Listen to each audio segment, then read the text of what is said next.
The world is split into three realms called Heaven, Earth, and Boundary.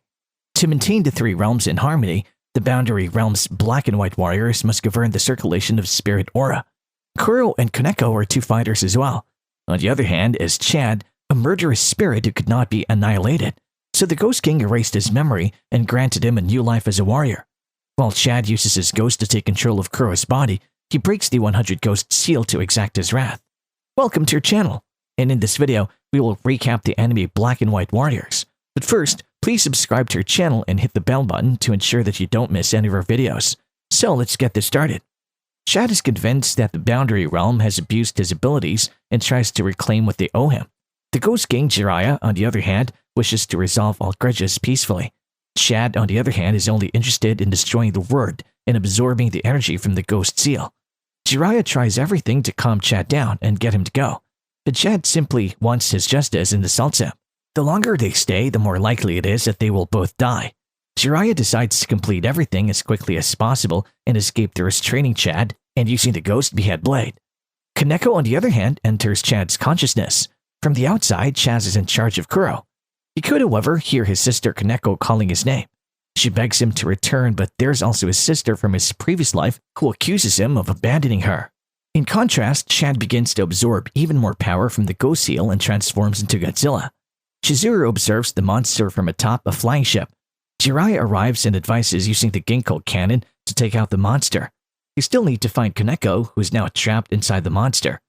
Jiraiya requests that Chizuru distract the beast so that he can go rescue Kaneko. Chizuru tries her hardest to protect the monster, but she's unable to do so for long. Master Mei, on the other hand, travels to see Master Kazutora, who's keeping an eye on Tanchi's activities. Kazutora intends to amass resources and provide assistance to Tanchi. Mei, on the other hand, believes Jiraiya's scheme will fail. She suggests that sacrificing Kaneko's life in order to slay the monster and the other spirits in the seal is not a bad idea.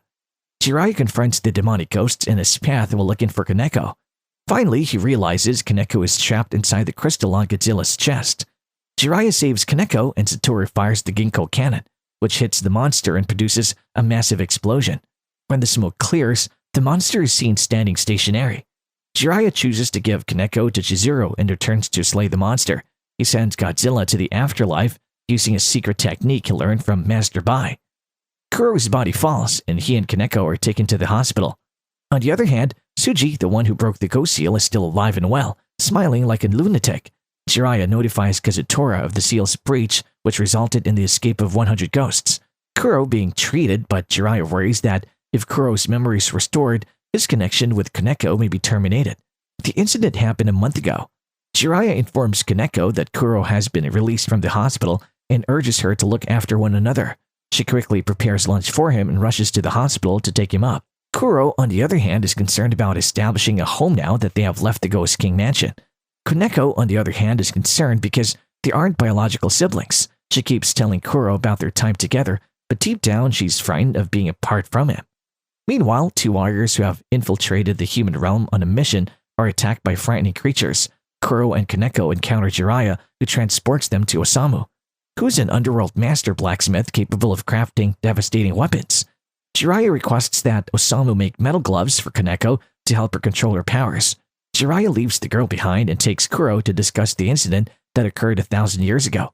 Jiraiya was dealing with life and death every day at the time, and he didn't have time to safeguard Kaneko. So he planned to free Kuro, the 100th ghost, from the seal so he could assume responsibility for her protection.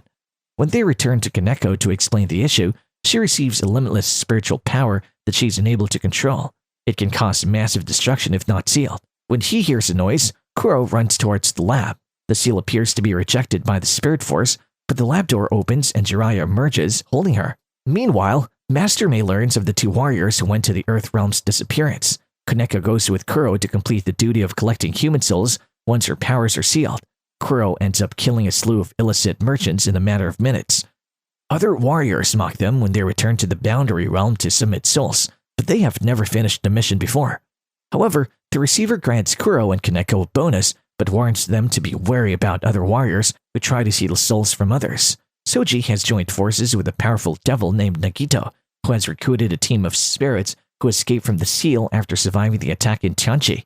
He dispatched two demonic spirits to examine the human world. They're to blame for the disappearance of black and white warriors. They have not, however, brought in the person Nagito is seeking. Furthermore, a spy has been following them, but she's apprehended by one of Nagito's employees. The spy is also one of the liberated ghosts who joined Nagito's team freely. Soji gives Nagito another chance and instructs him to look for the person he seeks in the boundary region. Kuro and Koneko celebrate their victory by going to an ice cream store. The sister observes that a spirit search team is nearby. The captured spirit rushes at Kuro, but the crew arrests him in time. Kuro has a hallucination in which he sees his loved ones dead, and Chad accuses him of murdering them. Fortunately, his sister snaps him back into reality by inviting him to dinner at a restaurant. The restaurant server inquires about the number of duties he has to perform. Unfortunately, they were unaware that their target was Muzan, the seal's 9th-ranked ghost. The word of missing black and white warriors from the human realm has traveled throughout the entire city. The released spirits, according to Kazutora, are the cause of this turmoil. He warns black and white warriors to be wary, especially those serving in the human realm. Kuro and Koneko are both watching the news. She becomes concerned about the situation, but her brother promises her that he will always look after her. They decide to continue their mission and travel to the human realm to perform their next assignment. They must now collect the soul of a female athlete. She's about to perish in the middle of a race as a result of heavy drug use. He informs her of the problem, but she dismisses it and continues with the race. Kuro advises his sister to do the current work so she can learn about it. He pledged to never abandon her. Fortunately, Jiraiya arrives in time to seal her powers, restoring normalcy.